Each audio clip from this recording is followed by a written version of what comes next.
What is up, my friends? So let's talk about that ending for Spider-Man No Way Home.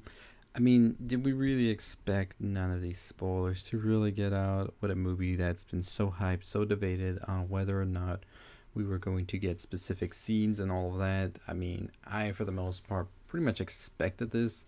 So, not mad myself, but I am definitely wondering where do we go from here now? So the film very much so is giving us everything here. Of course, spoilers ahead. I've already talked about some of the major spoilers in a separate video, but I'm more here to talk about the future and the ending of this movie. I still will be doing another video on the post-credit scenes as well as some of the stuff that happened in the movie, maybe a reference video as well. So we'll definitely get to that when we get to that. But right now we're here to talk about where does Tom Holland go from here? So, spoilers ahead. You've been warned, so I'll give a countdown still because I don't want to make anybody pissed off about hearing potential spoilers. So, if you're still here, you definitely want the spoilers. So, if you don't want the spoilers, you should definitely leave in the countdown of 5. So, 1, 2, 3, 4, 5. You are in spoiler land, and we're just going to go on with it.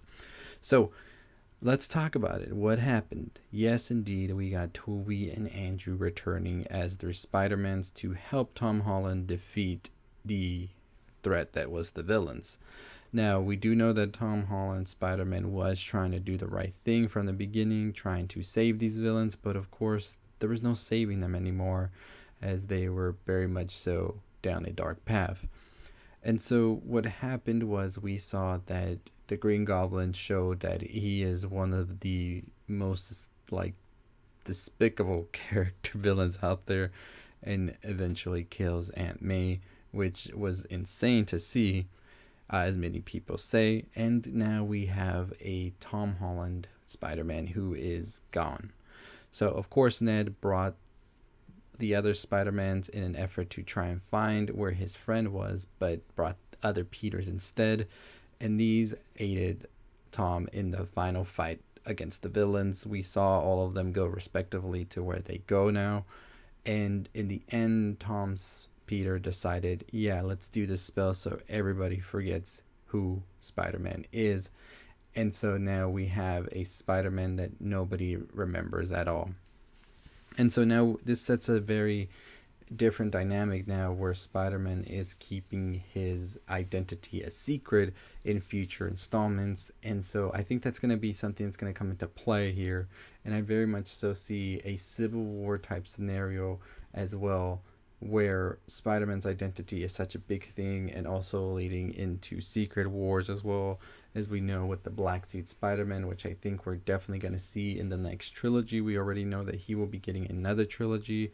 That doesn't only mean that he will be appearing in those other 3 movies. We will definitely see Tom Holland Spider-Man appear in different MCU projects as well.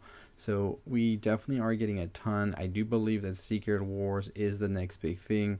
And so I'm excited to see that play out because I think that with the Venom symbiote now in this universe, because we saw it at the end of Venom Let There Be Carnage's post-credit scene, that we have a Venom in this universe now, and another post-credit scene in the movie for Spider-Man No Way Home was actually part of the symbiote staying in this universe after everything was seemingly brought back together.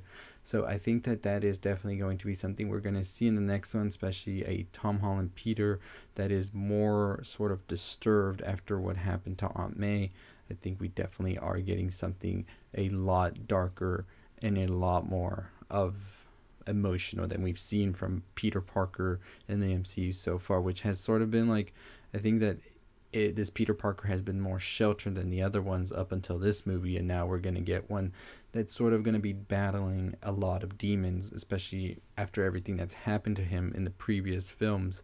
So I'm excited to see how that does play out for the future of Spider-Man. I definitely do think we're nearing a turn into the MCU where things are about to get a little bit more dark, a little bit more, I don't want to say edgy, but more definitely like less lightheartedness in there, but still having that hope, but still knowing that there is some demons that our characters are going through. And I think that's something that the MCU definitely needed to have in order to move forward and give us just what we need from these movies. So definitely excited for that. But yeah, definitely I think that we are getting into a new era for Tom's Peter. I think will be great for the movies in the long run.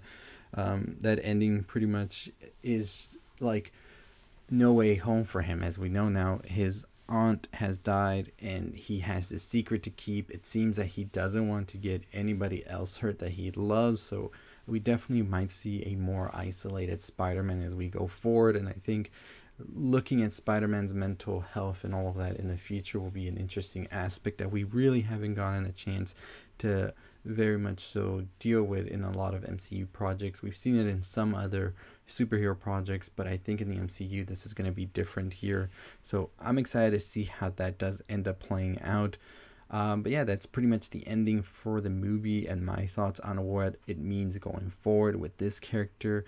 I think a lot is definitely going to be brought up and definitely explored, which I find exciting. So I'm excited. I definitely cannot wait to see how they pull it off, and I think that they definitely are going to do a great job with it. But let me know your thoughts and your opinions on the ending. If you've seen the movie, if you haven't, I'm not sure why you made it all the way to the end. Maybe you just don't care about spoilers. But I'm excited. Of course, I will also be talking about the post-credit scenes that were shown in another video tomorrow, so stay tuned for that.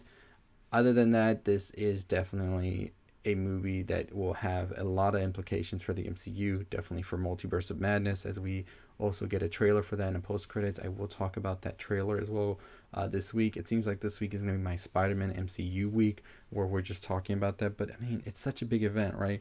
So of course we're going to talk a ton about it. But you let me know your thoughts and your opinions on the ending to this movie and the movie as a whole. Do you think that it is getting rave reviews due to the nostalgia of it all, or do you think this is really Tom's best Spider-Man? Of course, the emotional aspect and everything, something we've never seen from him, is definitely what is adding to this. Also, we don't want to diminish that, but I am excited to see him in the upcoming trilogy. As I said, I do want that trilogy to sort of be a passing of the torch type vibe to it, because I think I want to see Mr. Miles in this pretty soon. So we'll see how it plays out. I will make a theory video because I have some theories on how that trilogy can play out, as well as which character villains we can see now that we've pretty much gotten the Sinister Six or so. So there definitely is a lot of other characters to be explored. So we'll talk about that pretty soon, as well as where I think we can see Spider-Man's Tom Holland appear in other media in the MCU, as well as the Black Suit Spider-Man, Secret Wars, all that good stuff. So stay tuned for that video. As always, that is going to do it for me. Make sure you're subscribed, like, comment, share on the road to 25,000 subscribers. Let's get to it. I'll see all of you next time. Stay safe, stay positive.